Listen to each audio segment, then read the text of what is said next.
Bismillah, Assalamualaikum warahmatullahi wabarakatuh. Sahabat yang dirahmati Allah, semoga Anda semua selalu dalam keadaan sehat walafiat, diberi rezeki yang melimpah, dan diberi umur panjang dalam keberkahan Allah Subhanahu wa Ta'ala. Tidur adalah aktivitas yang dilakukan oleh setiap manusia setiap hari.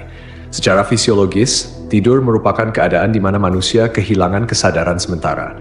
Dalam Islam, tidur sering dianggap sebagai bentuk kematian kecil, di mana roh manusia diatur oleh Allah Subhanahu wa Ta'ala. Namun, pernahkah terlintas di benak kita, kemana roh kita pergi saat tidur? Apakah roh benar-benar meninggalkan tubuh seperti yang digambarkan dalam film-film? Dalam pembahasan kali ini, kita akan melihatnya dari dua sisi, pandangan medis dan pandangan Islam. Namun sebelum melanjutkan, jangan lupa untuk mendukung channel ini dengan klik subscribe, like, dan lonceng notifikasi, agar kita terus bisa menyebarkan syiar Islam. Pengertian tidur menurut medis. Tidur adalah proses istirahat alami yang sangat penting bagi tubuh, jiwa, dan pikiran manusia.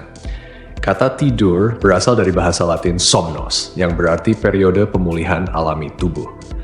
Para ahli medis mendefinisikan tidur sebagai keadaan hilangnya kesadaran secara periodik, tetapi tetap bisa dipulihkan. Momen ketika fungsi tubuh bekerja secara minimal untuk memulihkan energi. Menurut penelitian, tidur dikendalikan oleh sistem hormonal dan irama sirkadian, yaitu ritme biologis harian yang dipengaruhi oleh suhu tubuh, cahaya, dan rutinitas.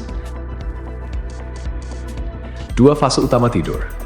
Slow wave, fase tidur lelap, di mana otak beristirahat tetapi tetap aktif pada level rendah.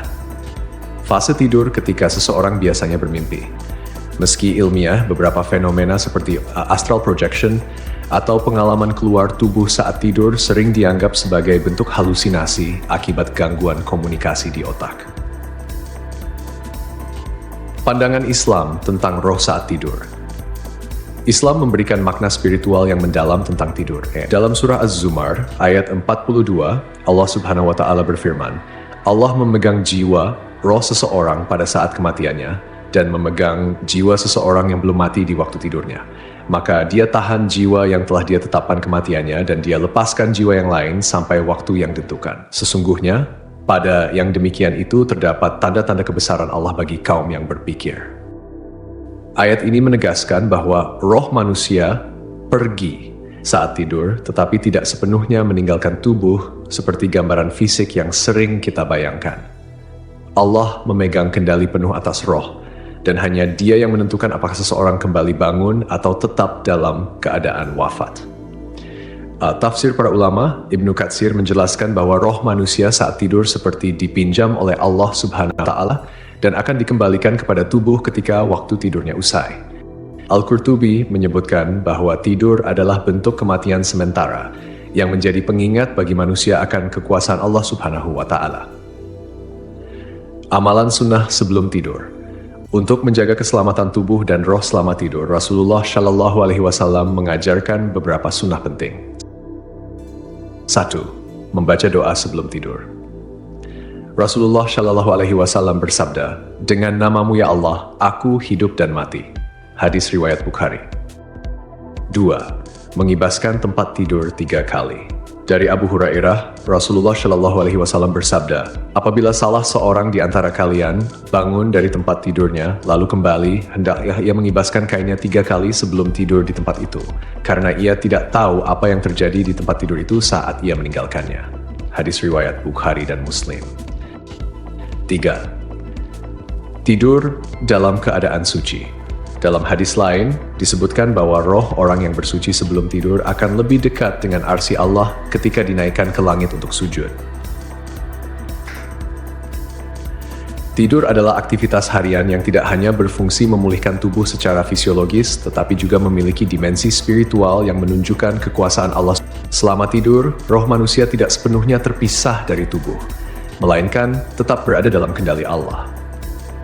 Dalam surah Al-An'am ayat 60 hingga 61, Allah Subhanahu wa Ta'ala berfirman, dan dialah yang menidurkan kamu di malam hari, dan dia mengetahui apa yang kamu kerjakan pada siang hari.